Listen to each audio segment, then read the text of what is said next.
Toni Minichiello is known for coaching some of the most successful athletes in the UK, such as Jess Ennis-Hill, who won gold at the London Olympics in 2012. Unfortunately, some serious allegations have been unearthed with regard to his conduct with athletes. After 15 years of coaching, he has been banned for life by UK athletics, meaning he'll never coach again. Let's get into this and more in this video. First up, let's look at the ban. UK athletics released a statement just a few weeks ago regarding Toni Minichiello's behavior. A disciplinary panel discussed the allegations against him and concluded that they were of utmost seriousness. Throughout his tenure as a coach, he's been accused of sexually inappropriate behavior, breaching his coaching license, and emotional abuse and bullying. This ended up having a lot of consequences for his athletes, and we can totally understand why we can't even imagine what they've been through. UK athletics said that because Minichiello's coaching license has expired, they can't sanction him or even suspend him for that matter. But the one thing that they can do is make sure he's never going to be a coach again. That's because every single allegation is so serious, he simply cannot be trusted. The statement said that they won't entertain any future applications made by Toni Minichiello for a UKA coach license. They also said that every coach who gets a license from the UKA is a representative of the group as a whole and can be trusted with the athletes who he's coaching. They also added that they'll never make the same mistake or give another such coach a license in the future. Let's hope, for the sake of all the athletes, young and old, they follow through. Minichiello was accused of many things, but the UKA only recognized about 4 of those and said that those are enough to ban him for life. We'll get into these just in a bit, but before that, they said that they deny all of the other allegations made against him. Before we get into the allegations, Minichiello was even suspended from the UKA. As we just talked about, Minichiello is accused of many things. The UKA only recognized a few of these. Before we discuss these though, we're just warning you beforehand, they're pretty disturbing. Minichiello was just suspended last year because so many women spoke up about his disgusting behavior. This wasn't just limited to athletes though, even some coaches talked about it. They found that he breached his coaching license, and that's the reason he was suspended. The investigation was extremely pivotal in the UKA banning him for life. Next, what are the allegations against Toni Minichiello? They're very serious and disturbing, so if you don't want to sit through all of them, skip to the next part of the video. The UKA found that he was constantly making inappropriate sexual references to athletes. Apparently, he was mimicking female genitalia and oral sex,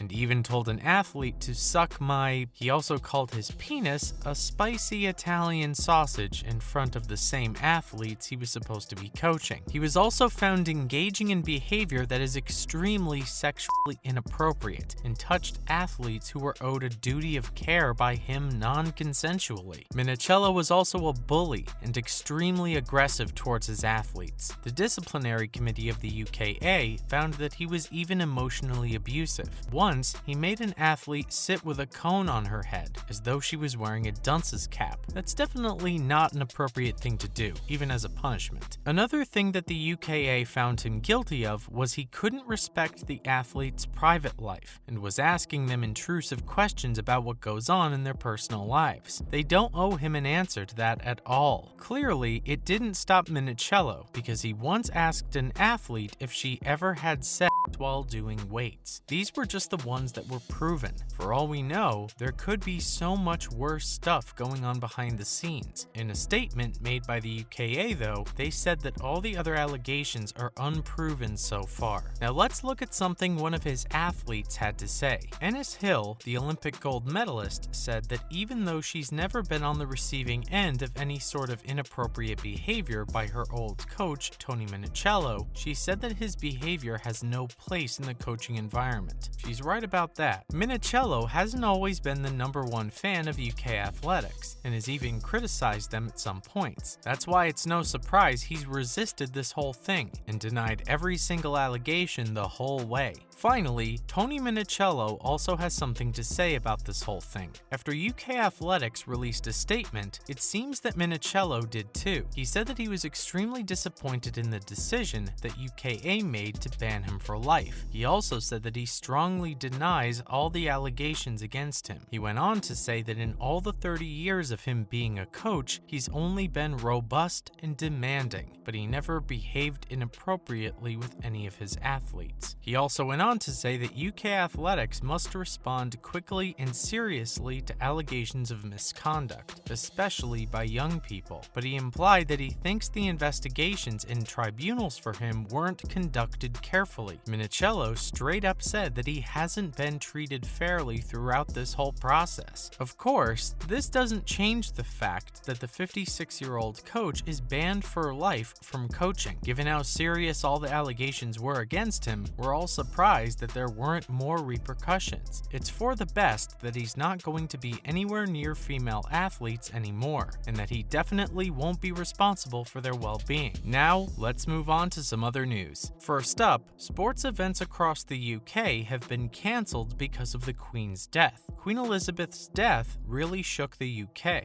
After all, she was their monarch for almost 70 years. Even the sports world is mourning her death. Matches and tournaments around the country were cancelled just last week on Friday. The third test between South Africa and England, along with the PGA Tour Championship in Wentworth, was put on hold to show respect to the Queen. The Football League fixtures and races at the St. Leger Festival had also been paused. Even the Scottish Professional Football League said that the game between Dundee and Rangers was postponed. Even though a lot of people agree that it's good to cancel sporting events as a show of respect, a lot of people think that they shouldn't be, because sports will bring people together. 2 weeks after the Queen's death, people are still mourning, but it's great to see that sport, something that brings people together, is back to normal for the most part. Next, some disturbing details about corruption in the Olympics have just been released. It's been known for a while that there's a lot of corruption within the Olympic organizing committees. Recently, the International Boxing Association and International Olympic Committee were at war, which led to the IOC controlling Olympic boxing instead of the IBA. The IOC is now facing allegations of corruption within the organization, especially after Taekwondo in the Olympics came under their territory. Their president was arrested for embezzlement back in 2005. A whistleblower, Ho Kim, has told the world about some more things that were happening under the table with the IOC. He said that the old president told him to bribe people in the 90s. Ho Kim said that the president, Dr. Kim, used to abuse his power and use more resources for his personal use than necessary. Dr. Kim would buy first-class plane tickets to Seoul and hire hookers, all from the cash that was supposed to be used by the IOC. Ho Kim also said that people paid in exchange for Olympic gold medals for boxing in the World Championship.